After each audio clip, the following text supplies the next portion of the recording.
আমরা চলে এসেছি রথের মেলায়। ফার্স্ট টাইম কৃষ্ণনগরের গভর্নমেন্ট কলেজের মাঠে মেলা বসেছে রথে, তো প্রচুর ভিড়। দাঁড়াও তোমাদের দেখাচ্ছে। এই যে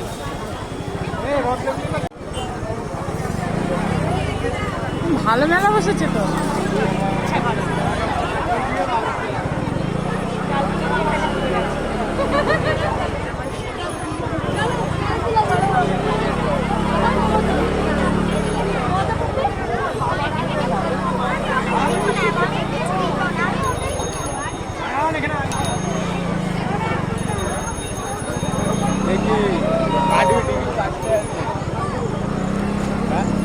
বাইকটা নিয়ে কোথায় যাচ্ছে?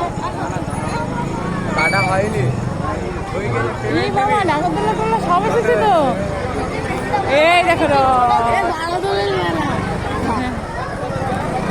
এই দেখো টুকি দাও না, কোথায় রাখবা?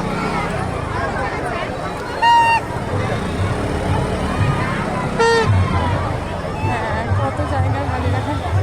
আর ছেলেগুলো এখন আজকে গাড়ি রেখে পয়সা ইনকাম করতে পারতো। হ্যাঁ আজকে হ্যাঁ তুমি একটা করতে পারতো, তাদেরকে পয়সা হতো। এই জন্য তো ইয়ে করে আজকে আটকে দিতে পারি, ঘুরতে দেবো না গাড়ি। তো এই যে আমাদের গভর্নমেন্ট কলেজের মাঠে এই ফার্স্ট টাইম, বাবা প্রচুর ভিড়, লাইন দেখো। এই যে রথের মেলা বসেছে, এই যে রথ। হ্যাঁ পুরীর রথের মতোই করেছে কিন্তু। আমার দু একটা চুল ছিঁড়ে এই রথের চাকায় দিয়ে দাও তো। দুটো চুল ছিঁড়ে রথের চাকায় দিয়ে দিবা। রথ তো বাইরে, এইটা ওখান থেকে টেনে নিয়ে আসবে। হ্যাঁ তো এটা দিয়ে দেবো। আসো দেখি ভেতরে কি, ভেতরটা আগে দেখি।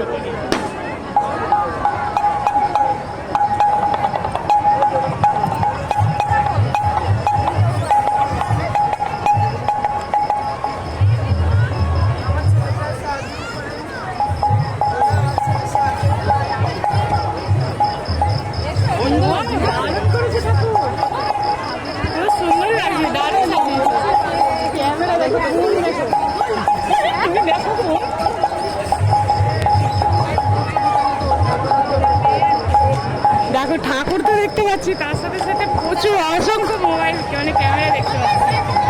দেখো, দেখেছো?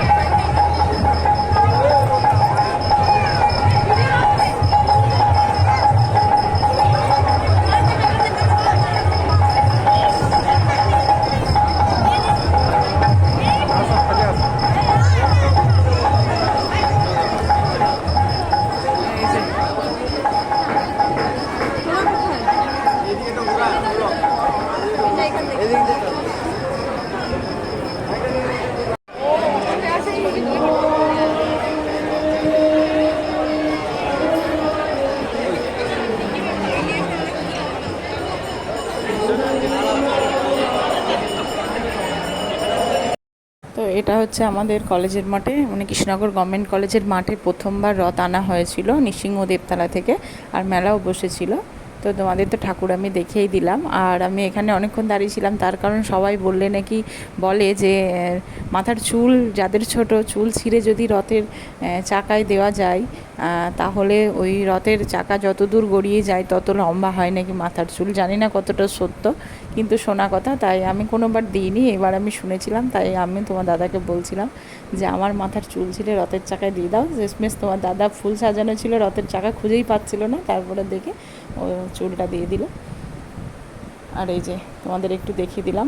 তো বেশ ভালো করেছিল, প্রথমবার তো অনেক ভিড়ও হয়েছিল, লোকজনও হয়েছিল প্রচুর, ঠাকুরগুলোও সুন্দর সুন্দর সাজিয়েছিল। আর 8 দিন ছিল ঠাকুরটা, মেলাটা 8 দিন 8 রকমের সাজ দিয়েছিল ঠাকুরকে। আর প্রত্যেক দিন 8 দিন ধরে নাম কীর্তন হচ্ছিল, নাচ, বেশ ভালো লাগছিল। তো চলো তোমাদের মেলাটা আমি পুরোটা ঘুরিয়ে দেখিয়ে নিই।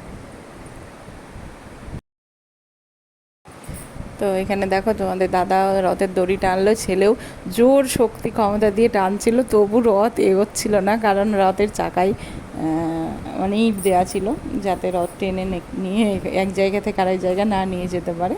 সবাই এমনি টানছিল, দেখো সবাই কিন্তু জোরে জোরে টান দিচ্ছিল। তো তোমরা পুরো ভিডিওটা দেখতে থাকো।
তো তারপরে দেখো এটা আমার একটা ননদ পাশের বাড়ি, তো ননদের সঙ্গে দেখা হয়ে গেছিলো। ওটা ওর বর আর ওর মেয়ে রাহি, আমরা লালি বলে ডাকি।